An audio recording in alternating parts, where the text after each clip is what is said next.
os elementos da conclusão, ilustrar as normas que existem, né, BNT, APA, Vancouver, e recapitular alguns pontos vistos no módulo 1 e módulo 4, que eles vão ser necessários para a gente entender por que a conclusão é feita dessa forma. Então, aqui já começa uma recapitulação. Então, quando a gente vai falar da estrutura do artigo científico, nós temos a introdução, metodologia, que o certo é material e método, né, já falei 300 vezes, resultado e conclusão de discussão. Sendo que muitas revistas não existe a parte conclusão, né? Por isso que termina aqui, aqui discussão, não aparece a conclusão, porque fica redundante, digamos assim, né? Você vai falar a mesma coisa que você achou e discutiu, mas a maioria das revistas ainda tem essa seção conclusão, então vamos falar dela hoje. Então, após a gente fazer a discussão dos resultados, a gente apresenta as conclusões e as descobertas do trabalho. Então, o texto ele deve ser evidenciado com clareza, as deduções extraídas dos resultados obtidos são apontados, né, na discussão, eles aparecem na conclusão, e as conclusões, né, a conclusão, ela relaciona-se às próprias ideias que você desenvolveu ao longo do texto, né, e essa síntese desses principais resultados, elas são colocadas na conclusão, e você vai inserir as contribuições trazidas pela pesquisa. Então, com poucas palavras, nós temos que mostrar o que foi obtido com a pesquisa, né? Então, não há espaço para frases muito longas, as frases devem ser breves e convincentes, deve se basear nas evidências daquilo que você encontrou no seu trabalho. Aqui a gente tem os mesmos artigos, né, que eu sempre mostro, então, desde o início, para não perder a linha de raciocínio, a gente tem o mesmo fatores psicossociais e prevalência da síndrome de burnout, foi o artigo que eu publiquei na Revista Brasileira de Terapia Intensiva faz um tempo, faz parte da minha tese, e aí aqui veio mostrando, a gente viu a introdução desse artigo, o método desse artigo, a gente vai ver a conclusão. Então, o que mostra, né? Lembra lá que a gente falou do módulo 1 e 2, né? Os fatores psicossociais e a prevalência da síndrome de burnout, o objeto é a relação. Esse objeto ele vai trazer, está intimamente ligado a uma patologia, digamos assim, né? Apesar de que a gente avaliou a suspeição e não a doença em si. Então, aqui a gente coloca a prevalência da síndrome 55,3. Por quê? Lá no objeto, e o título pede isso. Então, a conclusão tem que ser sucinta e direta.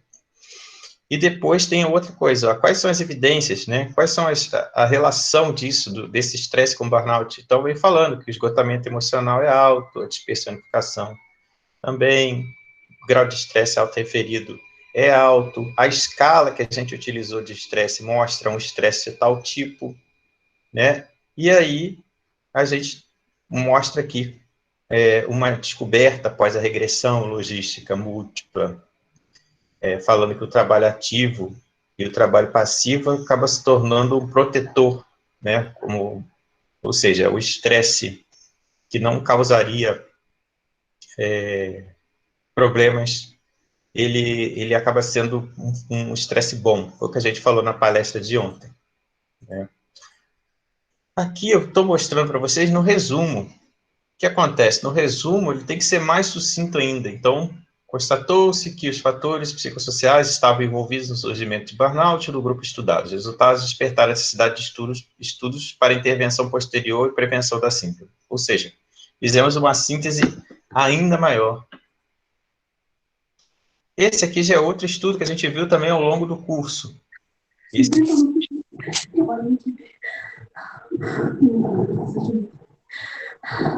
microfone aí, Bianca. Então, aí o que acontece? A gente tem aqui instrumentos de avaliação do estresse na equipe de enfermagem.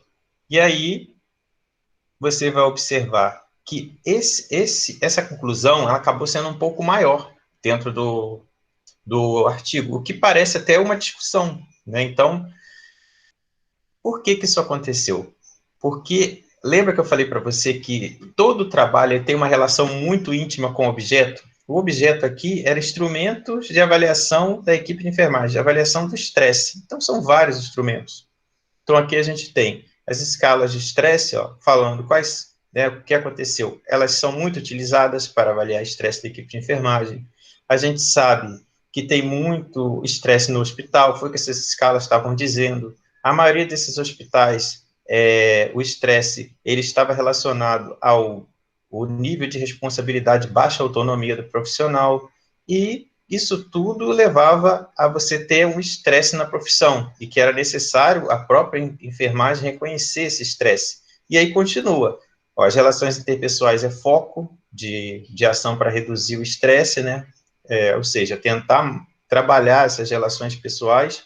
É preciso investir na valorização do profissional, qualidade de vida, e dos últimos 8 anos, quais foram as escalas principais? Aí a gente colocou aqui, né, a Job Stress Scale, escala de estresse do trabalho e escala Bianchi de estresse. Está com letra maiúscula porque é o nome das escalas, tá? E aqui, como é que isso ficou no resumo? 2 linhas, quase 2 linhas e meia. Os resultados indicam a aplicação de 6 escalas e a importância da mensuração de fatores estressores precocemente, bem como a necessidade de buscar soluções refletindo para a melhoria da qualidade de vida e assistência prestada. Então, eu estou mostrando como que fica a conclusão no texto e como que fica a conclusão no resumo. Lembrando que o resumo, ele não pode passar de 3 linhas de conclusão, porque a maior parte do resumo, como a gente viu no módulo 1 e no módulo 2, e também falamos um pouco no 3, tem que ter poucas palavras, e muitas dessas palavras, a maior parte delas vão estar no resultado, né, do seu trabalho. Metodologia, resultado e conclusão. Que vem as palavras-chave e tal, e sempre aparece. Então, cabe ainda lembrar que a conclusão é um fechamento do trabalho, né? A gente responde as hipóteses, as perguntas de pesquisa que a gente teve lá no início. Não se permite que nessa sessão sejam incluídos dados novos, você não pode ficar dizendo coisa nova que não foi apresentada anteriormente, né? Querendo discutir, digamos assim. A gente retoma os objetivos e tenta e pontualmente responder, igual vocês viram. Quais são as escalas? São essas. Qual foi a prevalência de burnout? Foi tanto. Se ela foi maior ou menor, isso é para discussão, não para conclusão.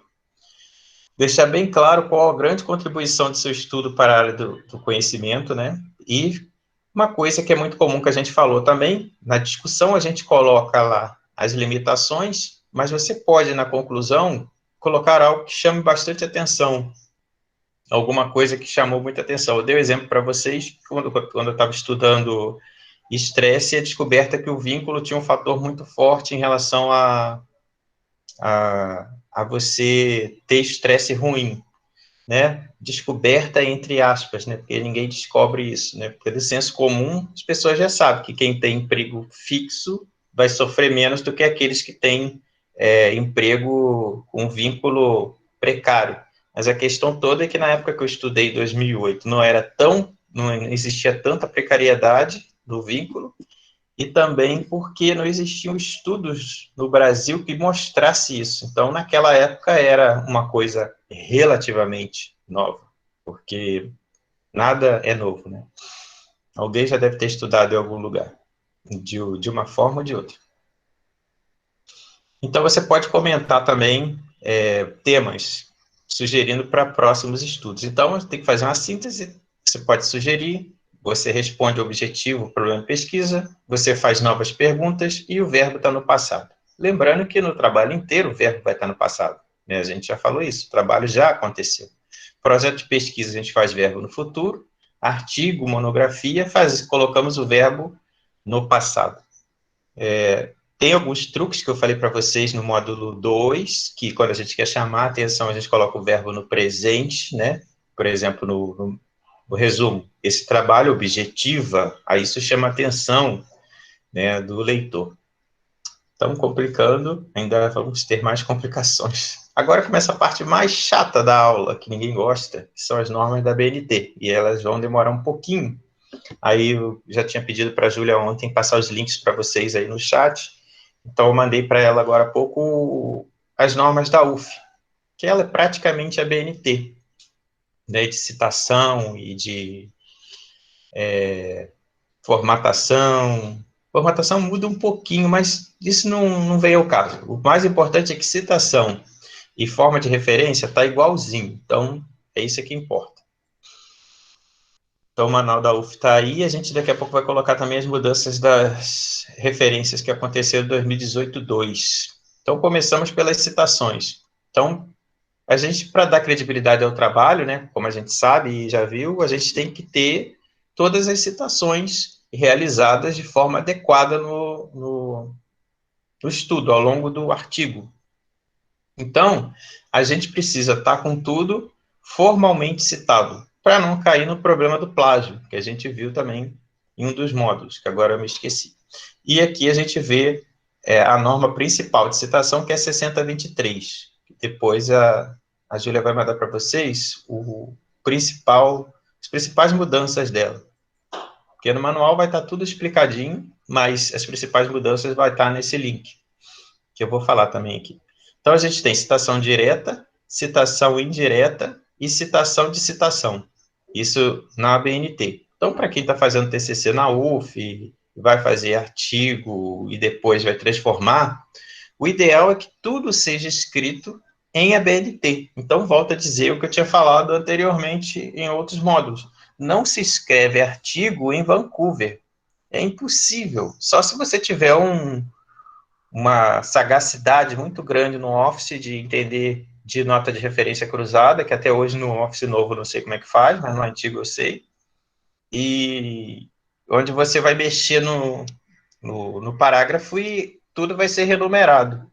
Se você não souber fazer isso, vai ter que escrever em ABNT, porque é a maneira mais simples de você pegar um autor, né, a fala do autor, e colocar ele para outro lugar.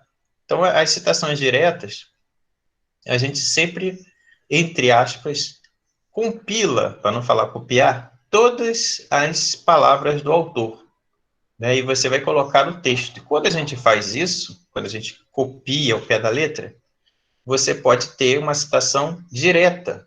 Essa citação direta, aqui como vocês conseguem ver nesse que está circulado aqui, ó, eu coloquei em itálico. Eu acho o melhor destaque para itálico quando a citação é direta até 3 linhas. Você pode usar itálico ou pode usar aspas. Nunca as duas coisas. Isso a gente encontra toda hora nos TCCs. Eu estou falando de TCC porque é a norma da UF. Então, norma da BNT, a norma de toda instituição pública. Então, aqui a gente vê, poderia ser itálico, está itálico, ou poderia ser aspas. Uma das duas coisas, e não as duas. Então, até 3 linhas, elas vêm aqui no texto, sem destaque. Ó. A gente tem 1, 2 linhas. Não tem a terceira. Tá? E aí, quando a gente tem mais de 3 linhas, então, por exemplo, eu fui lá e fiz 1, 2, 3, e aí cheguei nesse pedacinho de baixo. Então, aqui eu passei de 3 linhas. Você tem que fazer esta coisa aqui, ó. Esta formatação. Como é que é feito isso? Então, você tem que colocar, diminuir a fonte para o tamanho 10, arrastar aqui em cima, ó, né, esse marcador da régua, esse delimitador da régua, até 4. Aqui está até demais, né? Mas ele é até 4 aqui, ó. Se for ver, está certinho. Vai até 4. E aqui é tamanho 10.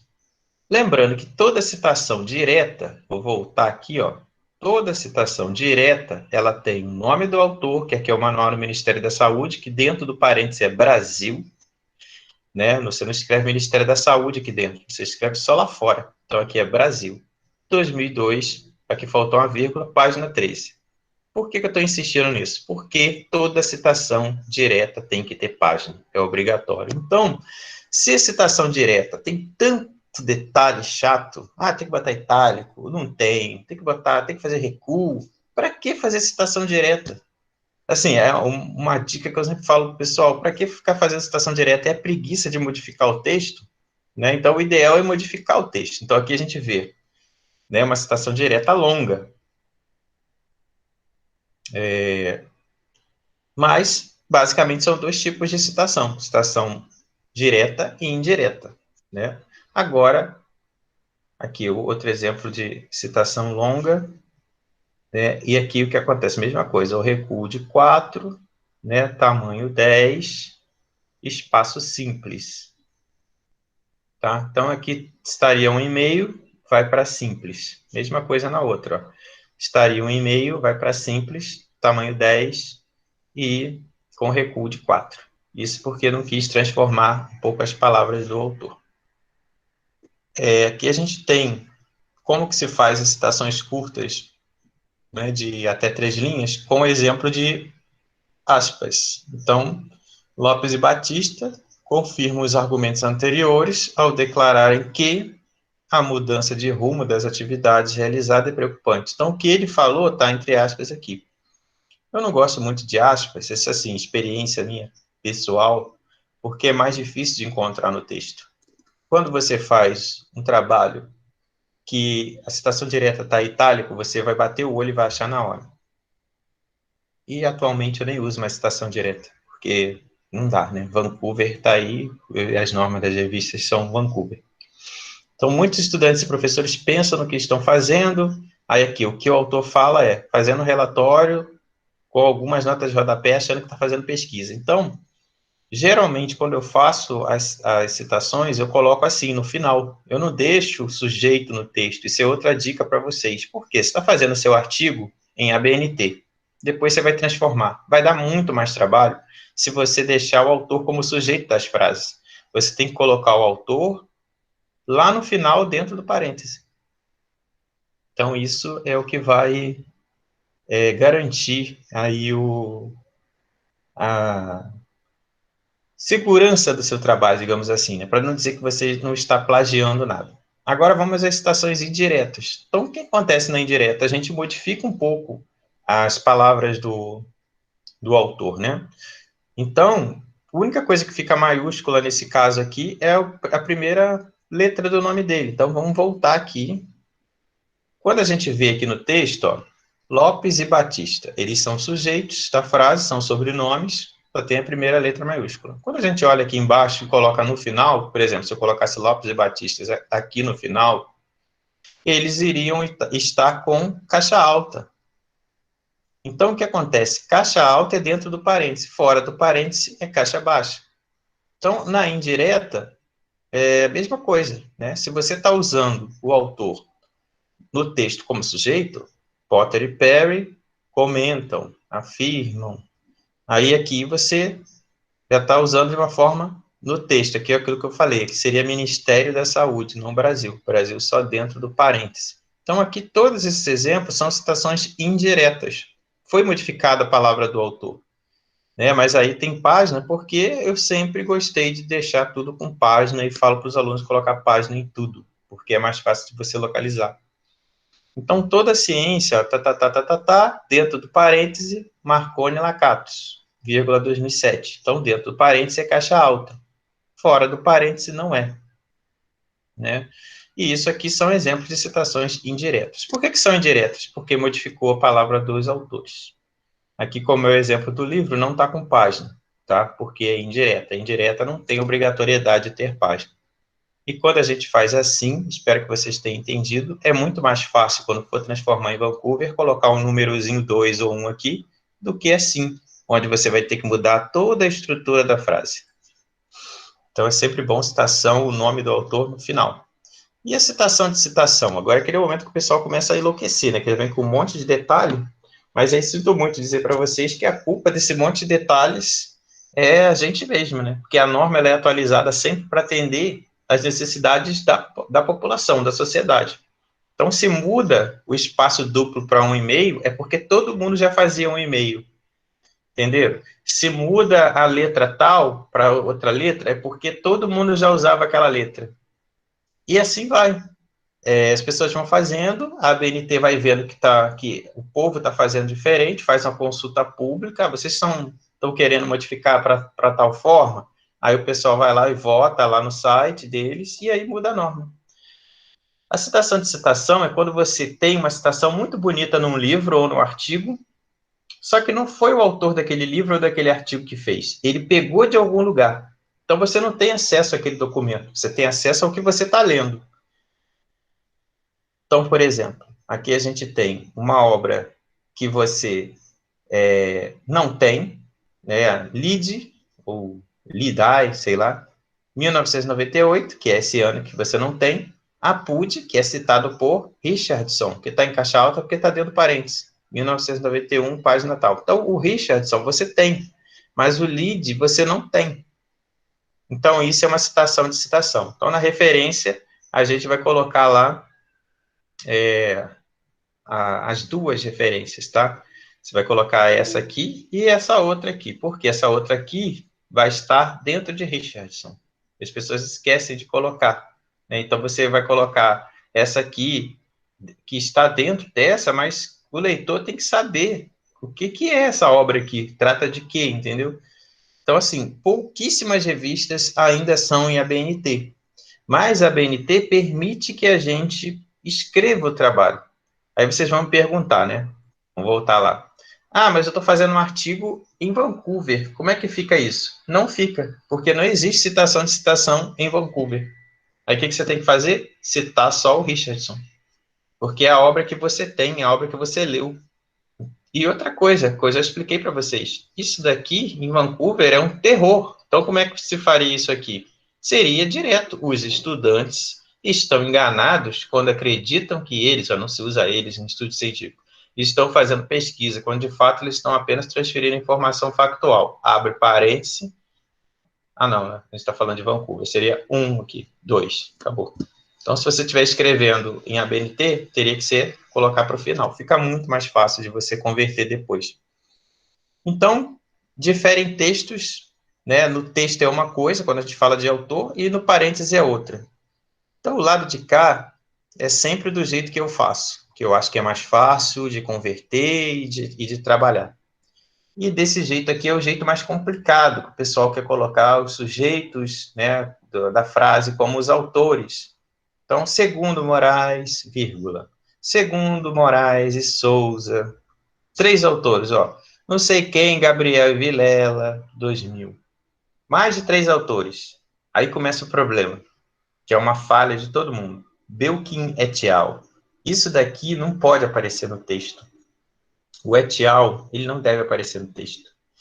Por quê? Se você olhar a norma da BNT, as normas que existem de citação, o et al, ele só aparece na referência final e dentro do parêntese. Em nenhum momento a ABNT ela dá um exemplo de et al dentro do texto, porque ela explica que et al é uma expressão latina que significa e outros. Se você está escrevendo dentro do texto, o apud é citado por que et al tem que ficar dentro do texto e não ser e colaboradores? Então, isso é um problema que a gente tem, né? As pessoas, elas olham assim, um fez, todo mundo faz igual e acha que está certo. Mas, na verdade, o et al não é uma nota de texto. Isso aqui a gente pegou de algum lugar, mas no texto não poderia vir assim. Aqui está certo, ó. Becklin, et al, e esse ponto aqui, ó, você põe se quiser. E aí mudou, né, um pouco as coisas do 2018 para cá. Uma das coisas que mudou foi o seguinte: uma das coisas que mudaram, né? Que vai para o plural quando a gente fala uma das coisas estranhas. O et al, o apud e outras expressões latinas, elas passaram a ser itálico, porque todo mundo escrevia itálico. Mas essas expressões, elas já eram, tipo que, absorvidas pela língua portuguesa. Por quê? Porque elas são aportuguesadas. O et al, por exemplo, não é et al, é etialos ou etiali, que seria o plural de mais de um. Então, por exemplo, se vocês já ouviram falar aí, mas campus, qual o plural de campus universitário? É os campi. Então, aqui seria etialos, se você escreveu com mais um, e etiali, porque você escreveu com mais de um. Aí dava uma confusão muito grande, abreviaram, aportuguesou, ficou etial. Então, na verdade, o et al, ele tem que ficar sempre dentro do parêntese. Ele não precisava ter modificado na norma, mas o pessoal começou a fazer isso em itálico, então mudaram a norma da BNT, então as expressões latinas são itálico agora. Isso daqui é pela entrada do título, né? Então, por exemplo, você tem uma obra que se chama o Desenvolvimento Urbano não sei do quê. Então, segunda obra, desenvolvimento urbano, não sei o que lá. Agora, dentro do parênteses, vai ficar em caixa alta. Tudo dentro do parênteses é caixa alta. Então, se você está lendo um trabalho, tem autor dentro do parênteses, não está em caixa baixa, quer dizer, não está em caixa alta, ele não está na norma da BNT. Sinto muito. Né? E aí já teve várias situações que eu mesmo passei como aluno quando estudava e que as pessoas me perguntavam que norma é essa. Eu falava, é BNT, eu peguei o manual da UF e está na norma da BNT. Ah, porque eu nunca vi assim. Ué, tá, essa é a norma. Então, você vê o grau de desconhecimento que as pessoas têm das normas, que é uma coisa comum para todo mundo. Todo mundo deveria saber. As referências são alinhadas somente à margem esquerda, ou seja, quando você for fazer referência, ela é grudada à esquerda, isso também foi modificado, acho que na nova norma não, isso é uma outra coisa que a gente fala errado, não é nova norma, é nova adequação, nova informação colocada à norma. A norma continua sendo a norma 6023. O que mudou? Foi feito alguns anexos à norma, né? Algumas modificações na norma. Então, não é norma nova. Então, é uma coisa que foi feita uma adaptação. Então, aqui a gente coloca sempre à esquerda, a gente vai ver um exemplo. E em de uma referência para outra, a gente dá um espaço.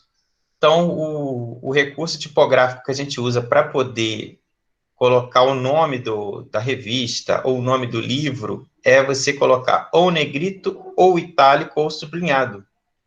Então, às vezes, as pessoas colocam 3 coisas. É só uma. Eu, geralmente, utilizo sublinhado, que aqui está como grifo. Porque o que acontece? Você gasta menos tinta, não é tão forte aos olhos quando você vê aquele negrito, aquela coisa, né, que chama muita atenção. E o itálico deixa para palavras de outra língua. Então, por exemplo, se você tem uma obra que o nome dela é em inglês, você vai ter a possibilidade de colocar itálico e sublinhado. Agora, se você já põe itálico e tudo, não vai dar. As ordenações são em ordem alfabética, tá? E existe também uma forma de fazer numericamente que ninguém segue, que é uma outra norma da BNT, né? Na verdade, uma outra seção da norma que explica que você pode fazer por chamada numérica, aí você vai colocando no rodapé. É muito mais complexo, isso ninguém faz. Então, a gente segue a ordem alfabética. Então, quando a gente tem um nome de um livro, né, a gente vai ter o nome dos autores, aqui eu estou colocando em vermelho as principais coisas que dão problema, né, que esquecem os principais itens, toda hora eu falo a palavra coisa. Então, assim, ó, Azevedo, aí vem A ponto, ponto e vírgula. Muita gente esquece desse ponto aqui, coloca ponto e vírgula direto. Né? Aí aqui vem, como a gente já falou em aulas anteriores, ó, mania de bater. É o que está sublinhado. Né? Aqui seria sublinhado, ou negrito, ou itálico, e não as 3 coisas. Ah, por que a punição corporal doméstica não está sublinhado? Porque é subtítulo. Então, aquilo que eu falei para vocês, subtítulo não é título.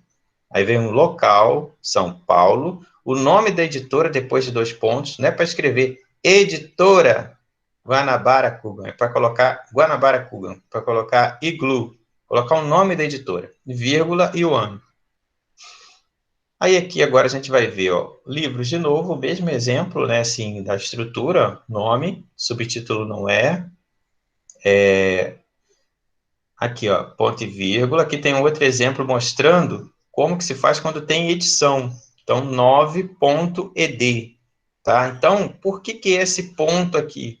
Porque antigamente, para fazer o Azinho e o Ozinho para numerar ordinal no computador, era Alt 166, Alt 167, eram códigos. Então, o que eles fizeram? Ah, vamos botar um ponto aí. Então, isso facilitou a vida. Hoje em dia, não. Você coloca um número e coloca uma letra O ou coloca o A, automaticamente vai subir, né, essa letrinha. Lembrando que essas letrinhas são só para numerais ordinais, tá? Então, quem escreve professora com azinho, está errado. Doutora com azinho, está errado, porque é em cima da linha. Então, o azinho e o ozinho são para numerais ordinais. E eles acontecem na BNT? Não, você vai colocar um ponto. Então, assim, isso facilita muito a nossa vida. Rio de Janeiro, Guanabara-Cuba, 1997. E como é que faz, então, o artigo? O artigo, a gente tem uma diferença. O que é sublinhado não é o nome do artigo, e sim o nome da revista. Então, está aqui o nome dos autores, ó. o nome do artigo, Dante Moreira Leite, um pioneiro da psicologia social no Brasil, o nome da revista, sublinhado, ou negrito, ou itálico, local, volume, vírgula, número, aí vem os meses e o ano. Lembrando que isso daqui, gente, é muito comum as pessoas omitirem, porque não é tão necessário assim. Então, por exemplo, se você está vendo a revista Psicologia USP, sabe que é em São Paulo. Então, muitas vezes a pessoa coloca vírgula, volume, número e depois coloca o ano no final. Acabou. Não coloco nem esses meses aqui. Disponível em, acessado em. Botei isso aqui de propósito para lembrar que a norma é desse ano, quer dizer, do 2018, o adendo dela, que é o nome que eles falam, adendo, não precisa mais colocar essas barras, né? A Júlia vai colar aí e vocês vão ver. Mas por que essas barras existiam? Porque antigamente, na codificação do Office, não é barra não, esse maior e menor, quando você dava espaço, ele virava um link da internet. Se você olhar, já tem um link aqui dentro, porque o computador já entende hoje que tudo que é www ou que tem HTTP vai virar link.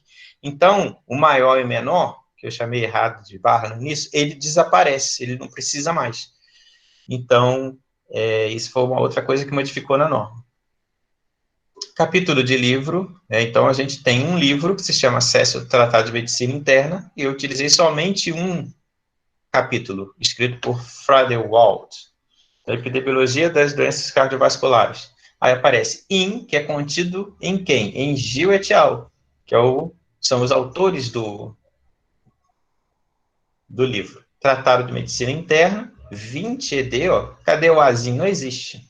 Rio de Janeiro, Guanabara-Cuba, 1997. O que muda? V1, CAP 31, vírgula, P, que são as páginas, de onde que começou e onde terminou. Então, outra coisa também. Para que fazer isso, se você está tendo acesso ao livro?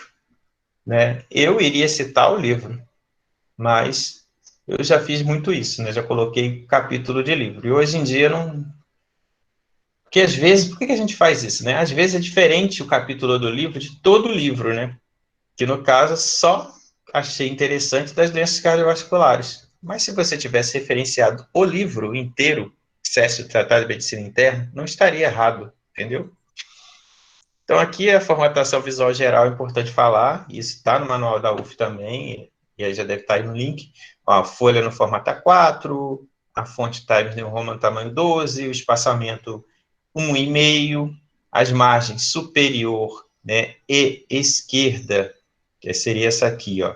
Elas são 3, desenho está um pouco errado, então aqui seria 3, 3, e aqui, que seria inferior e direita, 2, 2. Então, aqui está invertido. Isso aqui foi na hora de transformar de um PowerPoint para o outro, ficou torto. Mas aí, quem assiste a aula sabe que é 3, 3 e 2, 2 aqui. Por que é assim? Por causa da encadernação. Tá? Então, quando vão encadernar, o espiral vai comer a parte do seu texto, se você não deixar 3 centímetros aqui do lado esquerdo. Tá? É isso.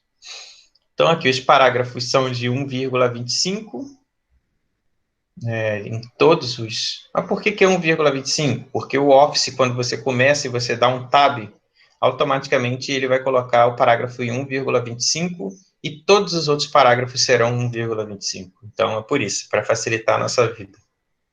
As expressões latinas, como eu falei para vocês, ibidium, que era, agora virou ibid, que é a mesma obra. Eu já botei itálico, porque o adendo da norma diz que agora tem que escrever itálico, e não precisava antes. Então, significa o mesmo autor, mesma obra, mesmo ano, mesmo tudo. Então, se aqui eu estou citando Smeltzer-Berg, que é o Tratado Prático de Enfermagem, e aqui embaixo é Smeltzer-Berg de novo, então, ibid. Ah, o mesmo ano? Ibid. A página é diferente. Ah, então a página eu coloco a outra aqui. Entendeu? Então, o IBID significa mesmo autor, mesmo ano, mesma página, tudo igual. Mas ele só pode ser usado na mesma página do Office, tá? Você não pode trocar de página e ficar voltando para ver quem era o IBID na outra. E o uso do APUD, a gente já viu lá em cima, né? No texto, ele é colocado como citado por, e dentro do parêntese é APUD. Então, o autor, ele cita, né, uma obra que ele não tem acesso. Então, sempre o mais velho vem primeiro e o novo depois. Então, aqui vem o exemplo, né? A gente tem Cooper, 1991, mais velho, citado por Lessa, 1998. Está em caixa alta porque está dentro do parêntese. E lá no rodapé eu botei a fonte original de quem é Cooper, para poder a pessoa saber. E depois pôr a minha referência também. Então, etial, né, como eu falei para vocês, é uma expressão de referência. Como por ser uma expressão de referência, ela aparece dentro do parêntese ou nas referências. Aqui, o que eu fiz? Uma adaptação para vocês verem o que seria etial no texto, conforme afirmam Netina e colaboradores. Ou, se você quiser escrever, e colaboradores, ou e demais autores, e outros, entendeu? E pesquisadores, por aí vai. E dentro do parênteses seria caixa alta aqui dentro, Netina etial 2003, página 417. Então, etial ele também está itálico, assim como todas as expressões latinas. Então, aqui acabando a tortura da BNT, o nome dos autores dentro do parênteses são em caixa alta, né? O artigo, se seguir a BNT, o abstract é no fim, isso a gente é incomum, dificílimo de encontrar hoje em revistas, né? As citações podem ser basicamente dois tipos, direta e indireta, as referências em ordem alfabética, né? E poucas revistas aceitam a BNT. Então, dá uma espreguiçada para poder a gente ir para o próximo, que é um pouco menos torturante. Então, agora é a APA, a Associação Americana de Psicologia. Então, eles fizeram umas normas, e já não é uma norma novinha, não, tá? Então, deixa eu ver, ó, em 1929, publicado pela primeira vez. E o último foi lançado em 2009. Quais são as regras gerais da APA, né? Ela é parecida um pouco com a BNT, por isso que ela já está aqui na sequência de ordem alfabética, né? A gente falou de BNT, agora vamos falar de APA. Então, as citações, figuras, tabelas, referências que seguem a norma APA. Então, tudo, tem norma para tudo. Então, a Júlia vai colar aí, ou a Natália, um manual que eu achei que estava bem explicadinho de APA, né? Porque não dá para a gente ficar falando nessa exposição muitos detalhes, porque ninguém vai nem ficar até o final. Então, o que a gente tem aqui? O sistema autor-data, ou seja, sobrenome do autor, vírgula, o ano de publicação. Então, o sobrenome do autor deverá ser escrito com a primeira letra em maiúsculo e o restante em minúsculo, igual a gente viu quando está no texto lá na BNT. Então, se a gente tem dois autores fora do parênteses, a gente vai escrever aqui, ó, Lemos e Marcondes. Aí a Júlia e a Natália. 2020. Dentro dos parênteses se usa o e comercial. Esse e comercial fica assim, Lemos e Marcondes. Repare que aqui dentro do parêntese não tem mais letra maiúscula, não tem mais caixa alta. Até 5 autores, todos os sobrenomes deverão ser citados, né? E incluir o subsequente apenas o etial. Então, por exemplo, você está lá no texto e você tem 5 autores, aqui como está Lemos e Marcondes, você vai ter que colocar Lemos, Marcondes, Silva, Vieira, não sei quem, na primeira vez assim. Depois, na segunda vez que você usar no texto, você vai colocar etial. Aí já começou a ficar uma coisa chata. Então, aqui tem essa tabela que vocês vão ver, inclusive o manual também que está enviado aí vai ficar fácil. Então, como é que fica, né, no texto, né? Primeira citação de um autor em APA, Hudson, e qual é a subsequente no texto? Hudson. E dentro do parêntese, Hudson, e subsequente, Hudson. Subsequente que eu digo assim, já usei no texto a primeira vez. Como é que fica no texto de novo? Não muda nada um autor. Dois autores a gente vai falar. Franco e Marra, 2001. Como é que fica na subsequente? A mesma coisa. E dentro do parêntese, com o E comercial. E subsequente, com o E comercial. Mudou? Não mudou nada. Agora com 3, 4 e 5 autores. Agora começa o problema. Se você tem 5 autores, você vai ter que colocar o nome dos 5 pela primeira vez. Ó. Oliveira, não sei quem, Pérez, 2002. Na subsequente, etial. Dentro do parêntese, também vai colocar todo mundo. E subsequente, etial.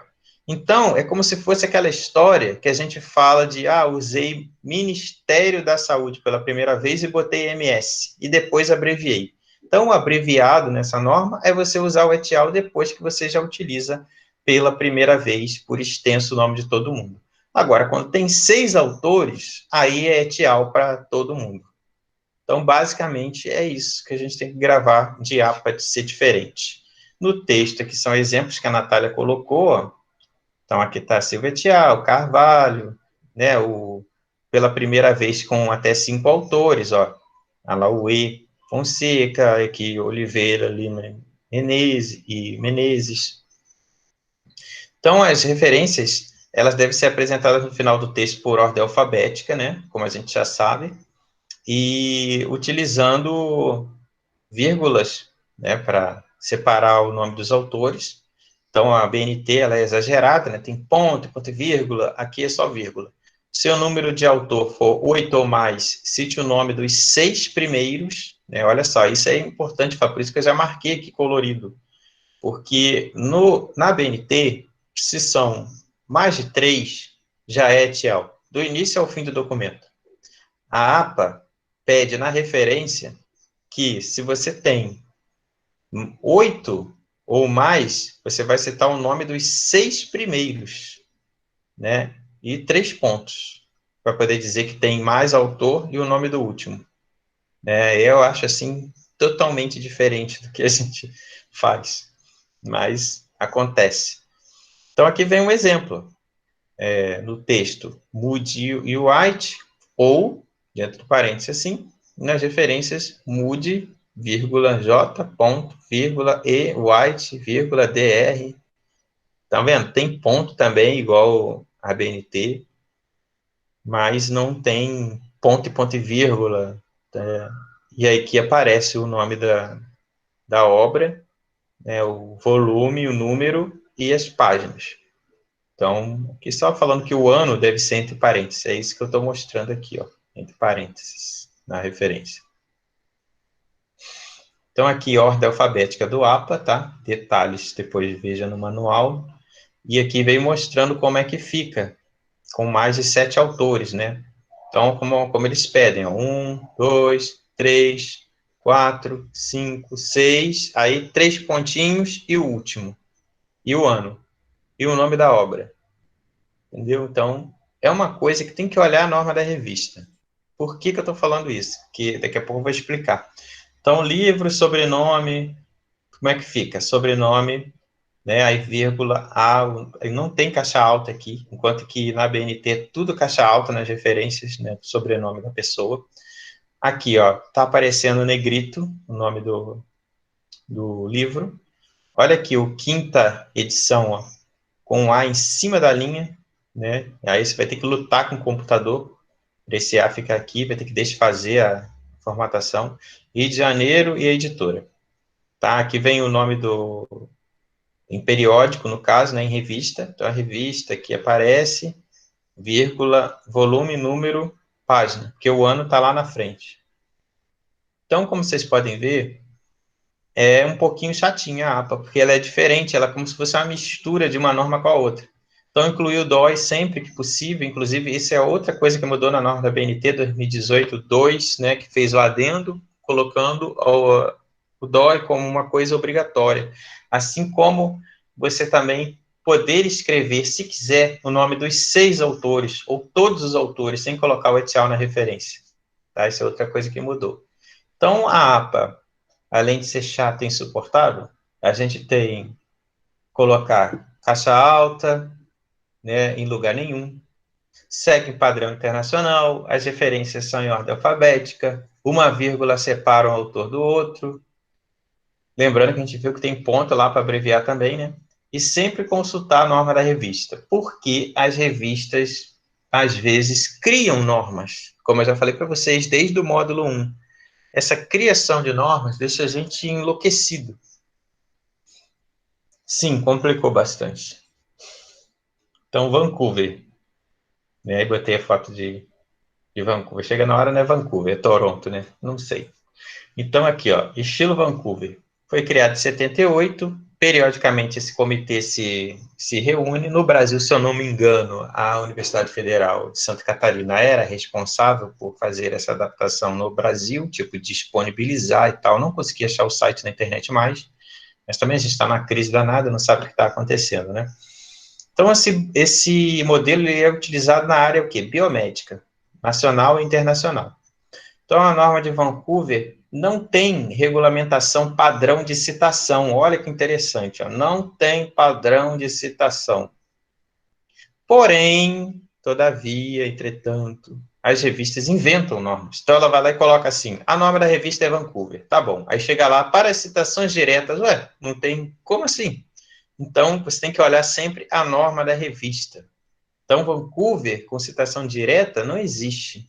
Não é Vancouver, é a norma da revista. É melhor dizer que é a norma da revista. Então, aqui vem mostrando como se fica o estilo, né? A imagem ficou horrível, né? Mas, assim, dá para vocês verem que é um númerozinho sobrescrito. Basta você marcar o texto no Office, no Word, e depois que você marcar ele com o mouse, você vai lá em Ctrl Shift, que ele vai subir. E aqui vem mostrando a sequência de obras, 3, 4, 5, né? Segundo a norma, seria 3-5. Mas essa revista pede 3, 4, 5. Então, é isso que eu estou falando. Tem adaptações da revista. Então, aqui como que fica nas referências, ó. Então, aqui, hoje em dia, todas têm que ter o DOI, né? Que foi a cabeça que a gente quebrou aí durante uma semana, querendo achar o que estava faltando na norma da revista lá que estava errada a referência, era o DOI, tinha que ter o DOI de todas as obras. Então, aqui, né, nesse momento aqui que eu fiz o print, não precisava. Então, a gente tem nome do autor, caixa baixa, tudo grudado, os iniciais, vírgula, outro autor, nome aqui da obra, no caso do artigo, o nome da revista, abreviado, ponto, o ano, volume, número e página. Né? Não tem pezinho para dizer que é página, não tem nada. É uma norma mais limpa. Com o tempo, eu fui aprendendo a gostar de Vancouver para fazer referência, porque eu já tinha decorado tudo de ABNT, mas hoje em dia tem bastante coisa na minha cabeça de tudo, menos de APA. APA eu acho a tortura. Então, assim, algumas revistas colocam citação direta, né, de até 3 linhas. Isso não existe. Então, eu vou ter que ir invenção. Então, eles colocam assim, se o 8 se refere à citação e o 13 à página. Cara, isso não existe, mas às vezes a gente é obrigado a fazer, porque a revista está dizendo que é assim e diz que a norma dela é Vancouver. Então, coloca que citação direta é assim, né, que citação direta longa você tem que botar a página inicial, página final, de onde você tirou, enfim, isso aqui é apenas um exemplo do que acontece, tá? Não tem a ver diretamente com o conteúdo que eu estou explicando aqui agora como norma, mas para mostrar para vocês que existem invenções. Ó, aqui tá vendo? Como se tivesse feito uma citação direta, ó, com aspas e com a página de onde tirou, do Freitas. Eu acho isso muito estranho, mas enfim, acontece. Agora, o que a gente padroniza, né? Como eu já falei para vocês, existem algumas coisas que devem ser gravadas, né? Que a gente não pode esquecer, que não tem só a ver com normas, mas coisas que a gente faz errado a vida inteira e acha que está certo. Então, por exemplo, nomes como Costa e Silva, Espírito Santo e por aí vai, né? Braga Neto, sobrenomes que têm a ver com família, eles não são sobrenomes. Então, por exemplo, aqui a norma permite até que você coloque Silva JC, mas o certo seria Costa e Silva, mais correto. Por quê? Porque Silva todo mundo é. Então, seriam os tais dos sobrenomes compostos. Né? Então, a gente tem que tomar cuidado com esses sobrenomes quando vai fazer essas normas, isso para tudo. Né? Aqui estou pegando o exemplo de Vancouver, porque Vancouver colocou isso no manual. E, se eu não me engano, eu peguei isso aqui da Universidade Federal de Santa Catarina quando estava no ar. Então, por exemplo, aqui, quando eles falam que você, quando tem muitos prenomes, inclui o máximo de 2. Então, aqui, por acaso, seria Maria Clementina Pereira, tem 3. Então, colocou aqui Cunha MC. Então, 2. Isso é uma coisa que a norma diz que a gente não observa na prática também. As pessoas saem colocando quantos prenomes existirem. E aquilo que eu falei para vocês desde lá do módulo 1, Júnior, sobrinho, filho, neto, e nos países lá onde se colocam o nome terceiro, quarto, né? Quando você tem o tataravô, o avô, né? E assim vai, o mesmo nome, Jones terceiro. Então, isso não é considerado sobrenome, então fica sempre o nome anterior. Então, seria aqui, ó, Cretela Júnior, De Vita Júnior, e por aí vai. Sempre composto. E os nomes que são considerados sobrenomes compostos, né? E aí agora a novidade seria o Silva. Então a gente tem Castelo Branco, Espírito Santo, Santa Cruz, Lopes Moreno. Tá vendo? É engraçado, né? Lopes Moreno pode ser um nome composto. E Silva com alguma coisa antes não era. Mas também isso aqui não foi feito aqui no Brasil, né? A gente só adaptou. Mas no Brasil o Silva seria um nome comum.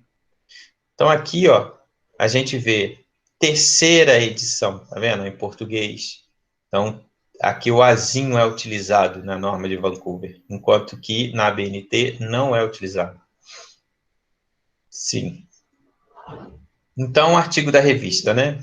Caetano, J.A., Soares a referência, como que fica? Qualidade de vida, revista Escola de Enfermagem Ananeri, ponto, 2007, o março pode ser desprezado, mas está aqui um exemplo. Volume, número e página. Limpo e direto. Não precisa sublinhar nada, não precisa colocar nada em caixa alta.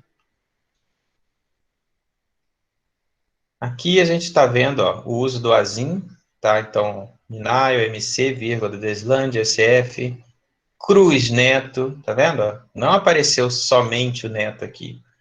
Então, vem pesquisa social, teoria beta, 25ª edição, local, editora e ano. Aqui a gente está vendo quando você tem acima de 3 autores. Então, você vê 1, 2, 3, 4, 5, 6, e aí o sétimo que é etial. Tá? Então, você tem que escrever o nome dos 6 autores. E se tiver mais, colocar etial. Aqui vai mostrando o capítulo do livro, como eu fiz lá da BNT, estou colocando aqui o de Vancouver. Tá? Então, se você olhar, a estrutura é parecida, né? Veio o nome do que você leu, né? O capítulo que você leu, contido no livro de Aires P., História da Vida Privada, o local, a editora, o ano e a página do capítulo. Aqui aparece um P, como vocês viram ali. Então, revendo, os nomes são em caixa alta, eles não aparecem em caixa alta em lugar nenhum, falei errado. Assim como em APA também não aparece em caixa alta em lugar nenhum, só a BNT que tem caixa alta. As fontes são numeradas por ordem de aparição, segue o padrão internacional, né? Deveria seguir, que a gente viu que tem invenção. A ponto ou vírgula, não há nome, não há ponto e vírgula, né? Isso também é incomum, não é incomum, é fora da norma, né? Não há ponto e vírgula. Uma vírgula, na verdade, separa um autor do outro. Assim como o APA, mas na APA a gente observa que tem um ponto lá que abrevia o nome do autor. E sempre consultar a norma da revista, porque tem que ver como é que está lá. Né? Às vezes não vai estar igualzinho à norma. Então aqui, a gente, agradecendo vocês, que a gente saiu correndo do módulo 1 até o módulo 5. Quem tiver todos os certificados tem 10 horas de curso, né? Que bom que vocês fizeram. Aqui tem algumas referências dessa aula de hoje. E aí lembrando que a norma da BNT tem na internet, e tem também o manual da UF, né, que ajuda muito. Espero que vocês tenham gostado, bons estudos. Eu vou sair da tela para poder ver as perguntas, se tiverem perguntas, né? Não sei como foi tão chato o conteúdo de hoje. De repente o pessoal não quer perguntar muita coisa, mas vamos ver.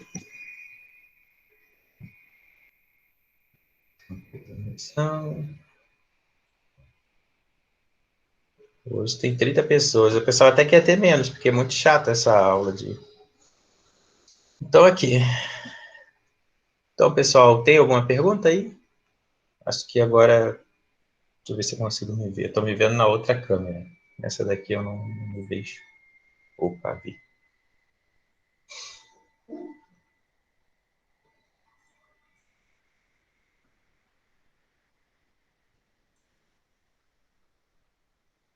Bom dia. Tenho uma dúvida em relação à citação sucessiva intercalada em Vancouver.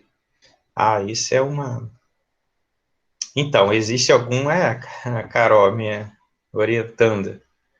Bom dia. Tenho dúvida em relação à citação sucessiva intercalada. Então, a citação intercalada foi a Vitória que perguntou.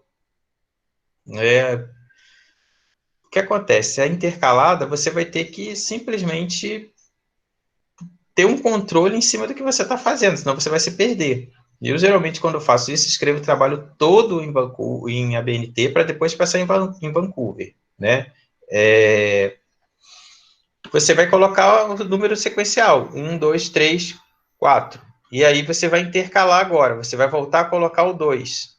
Né? Então, você vai ter que voltar a colocar o 2 e depois continuar.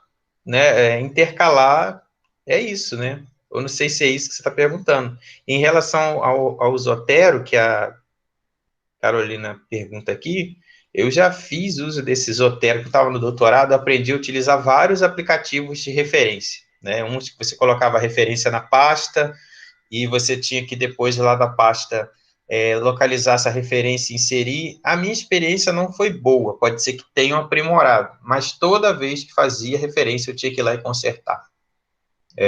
Eu não uso Zotero, não uso nenhum aplicativo desse, porque eu acho que dá mais trabalho de eu ter que instalar, ter que ficar revendo. Muitos sites da internet falam que existe esses aplicativos e que eles são a mão na roda, mas quando eu vou lá observar como é que é feito, né, e como é que ele faz, está com erro, está com falha, não tá igualzinho, entendeu? É isso que é uma coisa que complica um pouco a vida da gente, né, porque nem sempre fica certo. Obrigado, Mariana. Que bom que você gostou do Zotero, Carol. Eu não consegui. Talvez ele tenha aprimorado, né? Porque quando eu fiz isso foi 2012. Deve ter melhorado. Mas eu não lembro muito bem se era o Zotero que arrastava as referências e deixava numa pasta e depois ele ia fazendo a referência. A BNT, a PUD e a sempre itálico. Sim, Andressa. A Andressa hoje não é pet saúde, né? Então você tem que colocar em itálico, porque a norma é 2018-2, né, que na verdade não é uma nova norma, mas sim uma norma com adendo, ela diz que essas expressões que são, né, de origem latina, elas devem ser colocadas em itálico. Então a gente tem que botar sempre itálico agora. E antes não era. Né? Então antes estava fácil, agora ficou difícil. No texto devemos usar, por exemplo, colaboradores. Isso aí. Eu utilizo col, C-O-L-S, e colaboradores. E dentro do parênteses, etial. E nas referências, etial também. Ah, sim, aqui ela fala de a Vitória explicando a diferença entre citação 3-1 e 3-1. Agora entendi. A verdade... Então, o que acontece? A dúvida é a seguinte: quando você está em Vancouver e faz uma citação que é sequencial, isso acontece muito comigo, porque os textos todos que eu leio de estresse ou de saúde do trabalhador, todos dizem a mesma coisa. Então, por exemplo, eu consultei 5 artigos, esses 5 artigos, eles falam a mesma coisa. Então, eu vou lá e coloco do número 1, tracinho ao 5. Então, é assim que é a norma de Vancouver. Agora, pode acontecer de eu, por exemplo, utilizar o artigo 1,5. Aí seria o artigo 1 e o artigo 5. Então, essa seria a dúvida que a Vitória teve. Então, a diferença entre citação com você ter uma sequência que diz a mesma coisa é diferente da citação que você tem pontualmente você usou 2 obras ou 3 obras intercaladas. Então, por exemplo, eu posso ter usado na minha obra usar máscara previne contra a evidências que previne contra coronavírus. Então, quem disse isso? O autor 2, o autor 15, e o autor 27. Agora, se você pode dizer também que várias obras na sequência dizem isso. Pode acontecer no seu trabalho. E aí a Vitória escreveu aqui, né? 3-1. Só que na verdade não é 3-1, é sempre do menor para o maior. Então seria de 1-3. Do 25 ao 32. Então 25-32. Então seria mais ou menos isso, a sequência. Essas sequências ocorrem quando você quer reforçar e você está construindo o trabalho desde o início, né? Então, às vezes, você está lendo coisas que têm relação com aquilo ali que você está falando. Então, pode acontecer uma sequência. Se acontecer sequência, é tracinho. Se for intercalado, são vírgulas. É isso. Não sei se foi claro, mas tem mais alguma pergunta? Deixa eu ver se tem aqui. Mas vocês hoje estão que estão, hein? Hoje é o último dia. Ah, Vitória, que bom, finalmente consegui, né? Porque às vezes a gente não entende a pergunta. Mais alguém quer perguntar alguma coisa? Que bom que vocês gostaram da aula, Nicole agradecendo, também agradeço vocês terem ficado até o final, porque realmente é muito chato e eu não tenho como fazer um conteúdo desse sem ser muito agradável, né? Porque a norma é muito chata. Então, pessoal, os certificados vão sair daqui a pouco, espero que vocês tenham preenchido tudo aí e vou colocar lá no canal também, tá? Daqui a pouco o vídeo, para quem perdeu a aula. Obrigado, Rayane. A gente vai se falando. Aí, ó, parabéns à equipe, ó, Gabriela, parabenizando aí para vocês que foram monitores também. Sem os monitores, tem que agradecer a eles, né? O Gabriel, o João Vitor, Natália, a Júlia, sem o pessoal envolvido, né? Agradecer também a direção da escola por ter possibilitado, né, a gente fazer esses cursos, a professora Simone, a professora Enéas, a Débora, a Juliana, todo mundo que ajudou aí para não esquecer o nome de ninguém. Tá? E a gente vai fazer os outros cursos, tá? As outras atividades vão sair agora pelo projeto de ensino que a gente já montou e a gente vai continuar divulgando nas redes sociais. Não deve aparecer na página da escola, mas nas redes sociais a gente vai divulgar por e-mail e que se tiverem sugestões de curso, quiserem ajudar ou algum conteúdo para ministrar, a gente vai fazer pelo projeto de ensino, tá? É isso. Então, espero que vocês tenham gostado. Obrigado, Juliana, Luana. E a gente vai se falando. Hoje eu não estou muito bem, não. Vocês falando que a aula foi ótima aqui, mas hoje eu não estou muito bem. Enrolei as coisas aqui, mas é muita atividade. Está acontecendo muita coisa ao mesmo tempo, aí a gente se perde um pouco. Por exemplo, agora está acontecendo a reunião, tinha que estar lá e não estou. Aí já vou sair daqui correndo para a reunião. Mas a gente que agradece. Não sei se é a Débora que está aí hoje. Um abraço, Débora. Obrigado. Boa, Juliana. Então, Gabriela, vão sair outros eventos. Como eu falei, a gente talvez não divulgue na página da escola, mas a gente vai divulgar. Então, gente, um beijo para vocês, um grande abraço. Foi muito bom estar com vocês esses dias, tá? E espero que vocês tenham gostado e que daqui para frente a gente continue com outros projetos aí, tá? Um grande abraço para vocês. Bom dia.